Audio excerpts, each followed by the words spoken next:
The Enigma of Eldridge Street. Listen up, dear friends from the internet, for I have stumbled into an adventure most peculiar.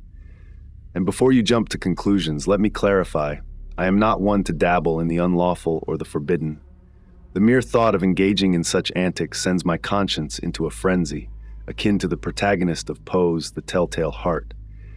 Indeed, I am of a timid disposition, hardly the sort to embark on nocturnal escapades of mischief and mayhem. Yet fate, it seems, had a different story in mind for me. My tale begins with an object, not unlike those that often captivate the hearts of collectors and enthusiasts alike. It was an antique bicycle, a penny farthing to be precise, that caught my eye. This relic from a bygone era, with its oversized front wheel and quaint design, had long been an item of fascination for me, much like the allure of the classic cars to some. So imagine my surprise when, on a brisk evening walk meant to clear my head and stretch my legs after a long day cooped up indoors, I happened upon such a bicycle. It was perched, almost majestically, against the iron railing of an old ivy-covered townhouse on Eldridge Street. The street itself was a quiet one, lined with similar buildings that spoke of history and secrets untold. And there it was, this penny farthing, as if waiting just for me. Without a conscious plan, I found myself drawn to it, my hands reaching out almost of their own accord. The door to the townhouse was slightly ajar, casting a sliver of warm light onto the street.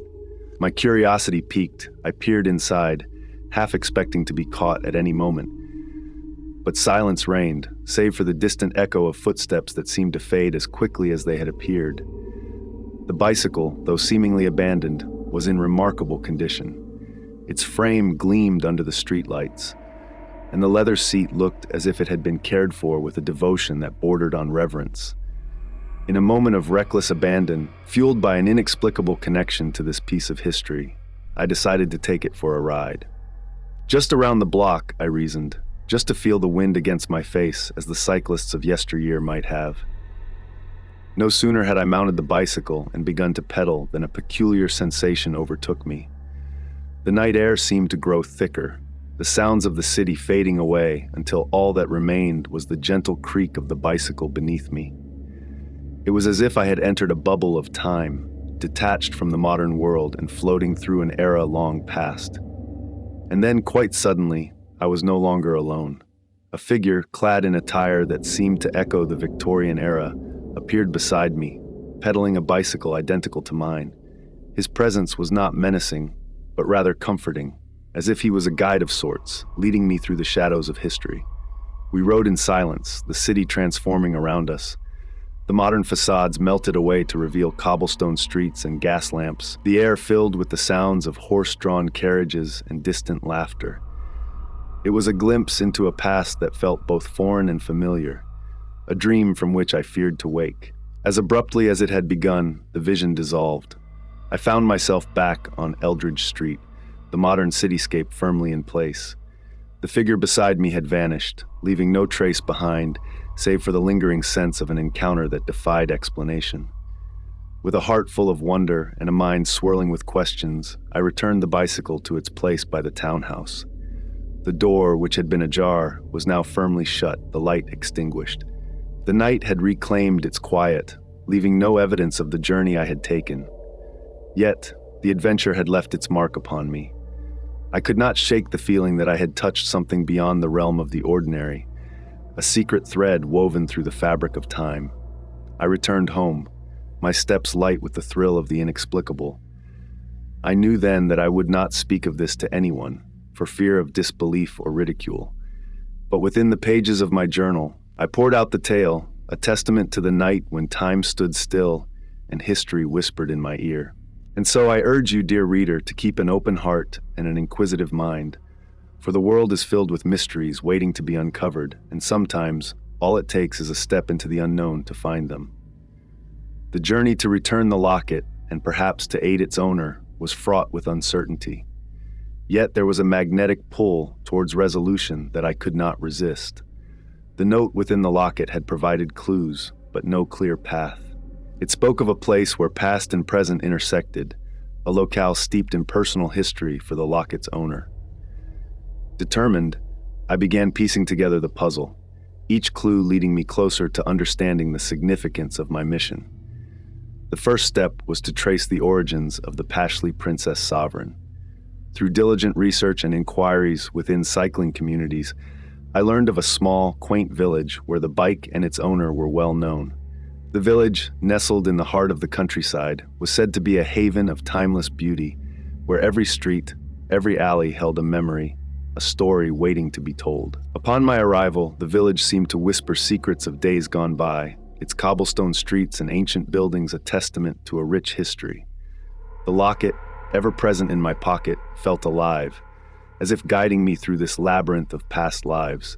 I inquired discreetly about the locket's owner, using the scant details from the note as leads. It wasn't long before I was directed to an old ivy-covered cottage at the village's edge, where an elderly woman known for her wisdom and knowledge of local lore resided. The woman, with eyes that seemed to peer into my very soul, listened intently as I recounted my tale, the discovery of the Pashley, the locket, and the surreal experience that followed. She nodded, a knowing smile creeping across her face, as if she had been expecting me. She spoke of the locket's owner, a young soul burdened with grief, yet possessed by a relentless pursuit of closure and understanding. The locket, she explained, was a family heirloom, lost in a tragic event that had left deep scars on the village and its inhabitants. The location mentioned in the note, she revealed, was a sacred place outside the village, where the veil between the seen and unseen was said to be thinnest. It was there that the locket's owner believed they would find the answers they sought, or perhaps the peace they needed to mend their shattered heart. Armed with this knowledge, I set out towards the sacred place, the locket burning a hole in my pocket, its weight now a reminder of the hope and healing it represented. The journey was not easy, the path overgrown and seldom traveled, but determination fueled my steps. As I approached the sacred site, a sense of serenity enveloped me, the noise of the world fading into a hushed silence. There, in a clearing bathed in the soft glow of twilight, stood a solitary figure, gazing into the distance. I approached cautiously, the locket held out before me as both an offering and a plea. The figure turned, and our eyes met, a moment of recognition, of shared understanding. Words were unnecessary as I handed over the locket, the simple act a bridge between strangers, connecting us through the invisible threads of fate and circumstance. The return of the locket was a turning point, not just for its owner, but for me as well. In seeking to amend a moment of weakness, I had embarked on a journey that revealed the depth of human connection, the power of empathy, and the healing that comes from facing our deepest fears. As I departed the sacred place, leaving the locket's owner to their vigil, I knew that this experience would forever alter the course of my life. I had ventured into the unknown, guided by a sense of duty and compassion, and emerged with a newfound appreciation for the mysteries of life, the unseen forces that guide us, and the unbreakable bonds that hold us together. In the end, the locket was more than just an object of beauty. It was a key that unlocked the door to understanding, a catalyst for change in the lives of all it touched. My return to the familiar world was not as the same person who had left it. I carried with me the lessons of the journey, a heart full of gratitude, and the knowledge that sometimes it is in the act of returning that we truly find ourselves. As the days passed following my return, the adventure to the sacred site and the reunion of the locket with its owner settled into a quiet corner of my heart, a treasure trove of memories and lessons that continued to shape my thoughts and actions. The experience had been transformative, imbuing my daily existence with a deeper sense of purpose and connection to the world around me. Yet, the story was not quite finished. It seemed that the universe had one more twist in store, a final chapter yet to be written. One crisp morning, as autumn painted the world in hues of gold and crimson, a letter arrived. The handwriting was elegant, each letter crafted with care, the envelope sealed with a wax emblem that mirrored the intricate design of the locket. My heart raced as I carefully opened it, the past adventure flooding back with renewed intensity. The letter was from the locket's owner, a heartfelt missive that spoke of gratitude and wonder. They recounted the moment of our meeting, how the return of the locket had been a turning point in their journey of healing. The locket, it appeared, was not just a repository of memories, but a symbol of hope, a beacon guiding them through their darkest moments. But the letter contained more than just words of thanks. It was an invitation. The locket's owner spoke of a gathering, a small, intimate ceremony to honor the memory of those they had lost and to celebrate the connections that sustain us through grief and sorrow. It was to be held at the sacred site, a place that now held significance for both of us. They asked if I would join them, to stand once again in that space where the veil thinned, as a witness and friend. The invitation was unexpected, a bridge spanning the gap between our solitary journeys, offering a chance to partake in a moment of communal healing. The decision to accept was easy. The pull to return to the sacred site, to stand beside those whose lives had touched mine in such profound ways, was irresistible. On the appointed day, I found myself once again traversing the path to the sacred site, the landscape a familiar tapestry unrolling beneath my feet. The air was filled with a sense of anticipation, the forest alive with the whispers of the unseen. The ceremony was simple yet profound, a series of gestures and words that spoke to the heart's capacity for love and resilience. Standing there, among a small circle of souls brought together by fate, I felt an overwhelming sense of belonging, of being part of something greater than myself.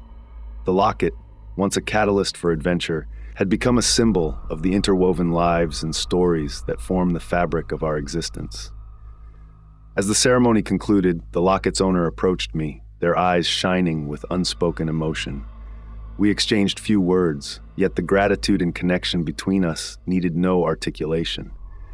In that moment, I understood that the journey I had embarked upon, prompted by a moment of curiosity and impulsiveness, had led me to a place of profound understanding and kinship. As I left the sacred site for the second time, the world seemed alight with a new radiance. Each leaf and stone a testament to the beauty and mystery of life. The journey to return the locket had ended, but the journey within myself was just beginning. I carried with me not just memories, but a renewed sense of wonder and a deepened commitment to seek out and cherish the connections that define and enrich our lives. In the end, the story of the locket was a reminder that we are all travelers on a shared journey, each of us carrying our own lockets filled with hopes, dreams, and the indelible marks of love and loss.